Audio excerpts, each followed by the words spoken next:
We now know exactly how the Echo of Oryx was created. It was found here around the Dreadnaught, but now we have a clear answer, how it came to be from the beginning. Next to that, in the Throne World, the Echo of Oryx speaks to Commander Sloane about how she was taken, claiming she won't be able to resist it forever. Welcome, Guardians, let's take a look at some new stories.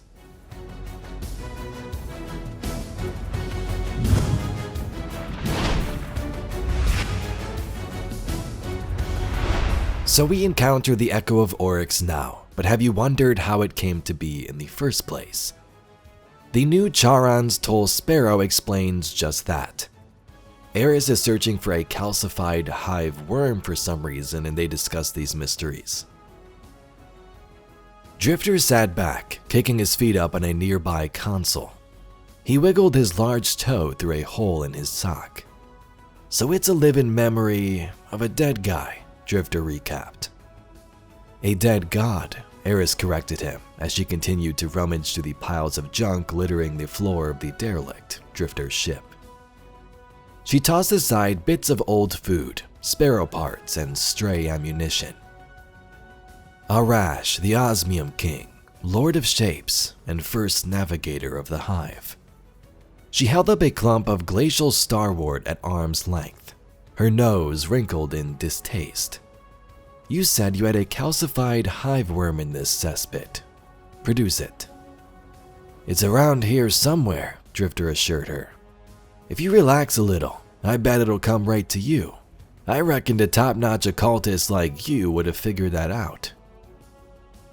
Eris ignored his jab and poked another pile of detritus with her foot. A tiny croak and some gentle rustling issued from beneath the pile. Eris's mouth formed a thin line of annoyance.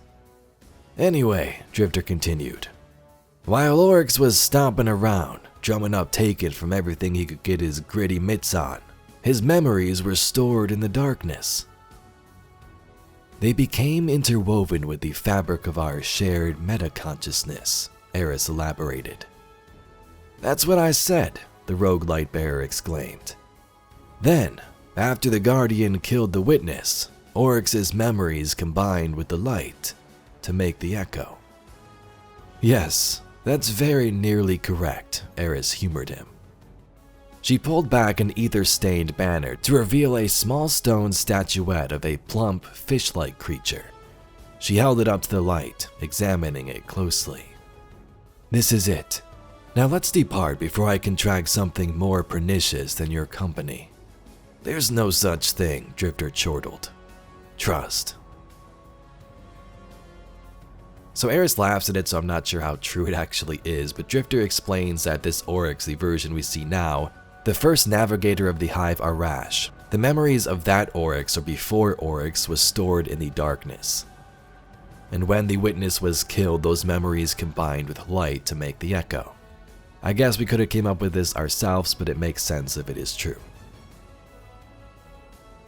But what I find interesting is that this version of Oryx sees things totally different. He sees himself as a failure, which is why he wanted to flee to Fundament a couple of weeks ago and find true answers. He calls his sisters heretics.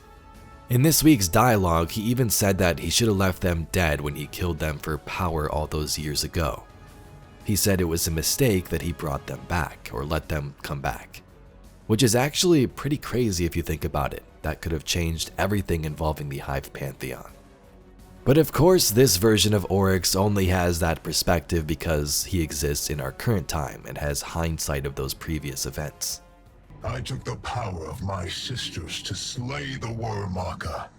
Their true deaths, made in the Sword World. But the betrayer-taken king gave their true lives back. Our sword logic, poisoned. My sisters now are hollow, blunted. His mercy made them so. I barely know them.